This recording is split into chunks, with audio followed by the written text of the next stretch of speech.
হয়েছে আমাদের বায়োকিং করতে গেলেও বায়োকিং মেডিকেল অ্যাসোসিয়েশন ইন্ডিয়া হয়েছে, তার সদস্য পদ গ্রহণ করতে হবে। সুতরাং তারা ওই সদস্য পদ গ্রহণ করার জন্যই এসেছেন। 1 কোটি করে ফটো লাগবে এবং 300 করে টাকা লাগবে। আপনার তার বাবদে আপনার একটা মেম্বারশিপ সার্টিফিকেট পাবেন, এটা আপনার প্যাডে লিখতে পারবেন। পরে যখন আপনি ডিএমবিএস লিখবেন, ডিএমবিএস অমুক ডাক্তার অমুক, তার লাস্টে লিখতে পারবেন member all India biochemic medical association of India. ঠিক আছে, আপনারা কেউ যাবেন নেই, কিন্তু আপনারা ওই ডেলিগেট ফিটা জমা দিবেন। ঠিক আছে, তারপরে আপনারা একটা করে সার্টিফিকেট পাবেন। ঠিক আছে, আর কিছু বলার আছে তো বলুন, বলুন আর কিছু বলার আছে? হ্যাঁ হ্যাঁ হ্যাঁ, তা অ্যাসোসিয়েশন দরকারের জন্যই তো, শুনুন, অ্যাসোসিয়েশন দরকারের জন্যই তো ওনারা এসেছেন। হ্যাঁ, বলছে শুনুন, বলছি কি 10 মিলি করি কাজ হারি জিতি না হিলাক। ঠিক আছে, বলছে 10 মিলি করি কাজ হারি জিতি না হিলাক। বলছে সবাই মিলে যৌথভাবে যেটা করবো সেইটাই ভালো। তা আমরা বলছি 10 মিলে কাজটা করাই ভালো। তো সুতরাং 10 মিলে সবাই একত্রিত আমরা বায়োকিমিকে লড়বো এবং বায়োকিমিকে শিক্ষিতে আনবো। শুনুন, বায়োকিমিকের সংগঠন, বায়োকিমিকের অর্গানাইজেশন এবং বায়োকিমিকের স্ট্রাগল মনে হয় আমি ছাড়া কম লোকেই করেছি। কারণ আমি একা বিশেষ করে হেলথ ডিপার্টমেন্টের সঙ্গে লড়েছি হাইকোর্টে, একা কেউ নয়। এমনকি জব্বলপুর হাইকোর্টে যাই লড়ে জিতে আসেছি, বুঝলেন তো। জব্বলপুর হাইকোর্টে বায়োকিমি নিয়ে লড়ে ওখান থেকে আর নোট আনেনি। ক্যালকাটা হাইকোর্ট কি অর্ডার আনেছি আমি বলবো না, আমাদের বাকি লোক, কারণ উনি আমাদের মানে গুরুদেব। ওনারা হাইকোর্ট প্রথমে আরএনটু করেন, আরএনটু করি, তারপরে আমি এই পুরুলিয়া বায়োকিমি কলেজ প্রতিষ্ঠা করি। যাক, এই পুরুলিয়া বায়োকিমি কলেজ থেকে অনেক ছিলেন ভালো করে প্র্যাকটিস করছেন, এমনকি আমাদের খুব ভালো ভালো প্র্যাকটিস করেন। কিন্তু আমি বলতে দেখুন, প্র্যাকটিস করতে গেলে ব্যাগটা ঠিক রাখতে হবে, বুঝলেন তো। আপনি নিজে তো ভালোই ডেজিগনেশন নিয়ে আর প্র্যাকটিস করছেন, ব্যাগটাও রাখতে হবে, নাম্বার হতে হবে। বলা যদি উচিত হয়ে যায়, এটা আমাদের কাছ থেকে করেছি ডিএমবিএস। ঠিক আছে, 8 পাস 9 মাধ্যমিক পাস করে মানে ডিএমবিএস করেছি। এখন বলা যায় না তার কি হাজো। আমি দেখি সেই ছেলেরা, হ্যাঁ, তার 3টা অ্যাসিস্ট্যান্ট আছে, বুঝতে পারছেন তো, 3টা অ্যাসিস্ট্যান্ট। একজনা রুগী বুঝাবে, ঠিক আছে, আরেকজনা কোপার ঠেলা মানে আপনারা জানেন তো? নাই জানি মানভূম ভাষায় কোপার ঠেলা মানে কি? একটা রুগী একটা থাকবে লোক, ওই রুগী যেন বাইর করবে তা ঢুকাবে, ঠিক আছে। আরেকটা লোক আছে শুধু পরীক্ষা দেওয়া, তা এমনি ব্যাপার আছে, বুঝতে পারছেন তো। সুতরাং বাইকিং করে যে উন্নতি করা যাবে না, এটা করা ভুল। বাইকিং করে অনেক উন্নতি করছি। আপনাকে একটা সত্যি উদাহরণ, আমি তো হয় বাইকিং করেই করেছি, আমি তো কিছু করি, চুরিও করি নাই, কামারও করি না। আর আমার যে গড়া বিশ্বের মনে হচ্ছে কেউ আমার মতো প্র্যাকটিস করে নি। 10 টাকা 20 টাকা 30 টাকা 40 টাকা যে দিচ্ছে না দিচ্ছে নাই করি, কোনটা করি। এমন আমার আপনি দেখবেন আমার কাছে কি কোনো পয়সার ব্যাপারই না। আমি 10 টাকা ওষুধ দিই, 20 টাকা ওষুধ দিই, 30 টাকা ওষুধ দিই। আমি একটা কোথায় জানি যে service to manage, service to ভুল, সুতরাং সার্ভিস টু কর।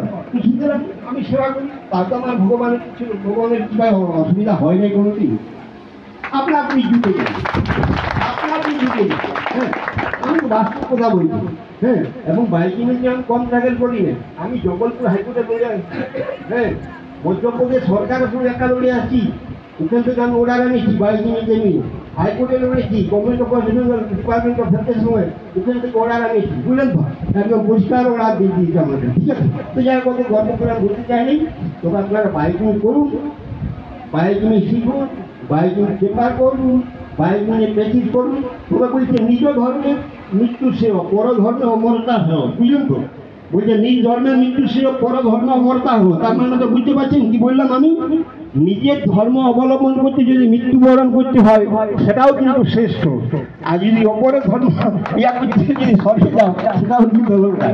তো সুতরাং ব্যাপারটাকে সবসময় চেষ্টা করবেন আমি বাইকিং প্র্যাকটিস করবো, বাইকিংয়ের উপর নির্ভর করবো। হ্যাঁ, সাইডে নিশ্চয়ই অনেক ওষুধ আছে, দিবেন না কেন? প্যাটার্ন মেডিসিন আছে, নানা রকম ওষুধ আছে, দিবেন, কমপ্লেক্স মেডিসিন দিবেন। আর যখন আপনার হোমিওপ্যাথিরা বাইকিং ওষুধ ব্যবহার করছে, তখন আপনি কেন হোমিওপ্যাথি ব্যবহার করতে পারবেন? ওরা যদি আপনার হুমলা নেই, তাহলে আপনি কেন করবেন? আপনি করবেন। তবে হ্যাঁ, লিগালি করাটা উচিত নয়, বুঝলেন তো। কারণ 1963 সালে যখন west Bengal homeopathy act pass হয়, সেখানে পরিষ্কার লেখা আছে যে homeopathy mean homeopathy system medicine founded by doctor Hahnemann and biochemic mean biochemic system medicine founded by doctor সিলসিলার। আবার 1973 সালে যখন central council homeopathy act pass হয়, সেখানে পরিষ্কার লেখা আছে homeopathy science mean homeopathy system medicine founded by Dr. Hahnemann, and biogenic system of medicine mean biogenic medicine whose founder is Suchena. তো বায়োজেনিক এবং হোমিওপ্যাথি হচ্ছে ভাই ভাই। বায়োজেনিক হোমিওপ্যাথি হচ্ছে এক ঘরের দুটা বই। বায়োজেনিক হোমিওপ্যাথি হচ্ছে লক্ষ্মী সরস্বতীর মতো। বায়োজেনিক হোমিওপ্যাথি হচ্ছে লবকুশের মতো। বায়োজেনিক হোমিওপ্যাথি হচ্ছে রাম রহিমের মতো। সুতরাং তারা একসঙ্গেই থাকবে, একসঙ্গেই ঘর করবে, একসঙ্গেই বাঁচবে। হ্যাঁ, এইবারে দেখুন কিছু লোক আছে হিংসা করে না, যেমন হোমিওপ্যাথি ডাক্তার আমাদের বায়োজেনিককে নেগলেক্ট করে, ঠিক আছে, আবার নেগলেক্ট করে আবার সেই বায়োজেনিক ছাড়া তাদের চলে না। বায়োজেনিক ছাড়া তাদের চলে না, তারা সিঙ্গেল মেডিসিনের রোগ সারতে পারে না। আজকাল তো আন্ডারে কুন্ডারে পেটেন্ট মেডিসিন ঢুকায়, তো সেটাও তো কমপ্লেক্স মেডিসিনের আদায় করছে। একজনও ডাক্তার খুঁজে পাবেন না যে সিঙ্গেল মেডিসিন দেয়। হোমিওপ্যাথির মূল মন্ত্রকে মানে সিঙ্গেল মেডিসিন একটা টাইম সিঙ্গেল একটা ডোজ। কটা হোমিওপ্যাথি ডাক্তার সিঙ্গেল মেডিসিন দেয় দেখবেন একসঙ্গে এক গাদা ভর্তি, একটা বায়োজেনিক ঢুকাছে, একটা পটেন্সি ঢুকাছে, আরেকটা পিছনে টনিক ঢুকাছে। হ্যাঁ, তো এইটা একটু হোমিওপ্যাথি ডাক্তার প্রেসক্রিপশন। হ্যাঁ, এটা একটু হোমিওপ্যাথি ডাক্তার প্রেসক্রিপশন হচ্ছে, তারপর হোমিওপ্যাথি গলায় দিতে মারছি। আমরাই বলুন যে ভালো করি, বায়োজেনিককে শ্রদ্ধা করি, হোমিওপ্যাথিকে শ্রদ্ধা করি, বা আদার সায়েন্সকে শ্রদ্ধা করি। যাই হোক, অনেক কিছু বললাম কিন্তু অনেক কিছু তো করবেন নাই। তো ওনারা যে উদ্দেশ্যে আসেছেন, আপনারা দয়া করে অল ইন্ডিয়া বায়োলজি মেডিকেল অ্যাসোসিয়েশনের মেম্বারশিপটা গ্রহণ করবেন। দয়া করে ওনাদেরকে মানে 1 কোটি করে ফটো দেবেন এবং 300 টাকা মেম্বারশিপের জন্য দিবেন। তার জন্য আপনারা একটা করে মেম্বারশিপ সার্টিফিকেট পাবেন, সেটা আসছে সপ্তাহে বা পরের সপ্তাহে ওরা পাঠিয়ে দেবেন, সেটা পাই যাবেন। ঠিক আছে, আরও কিছু বলার যদি আছে আমাদের স্যাররা বলবেন, বলুন, কিছু বলবেন। আমি তো সব বলে দিলাম।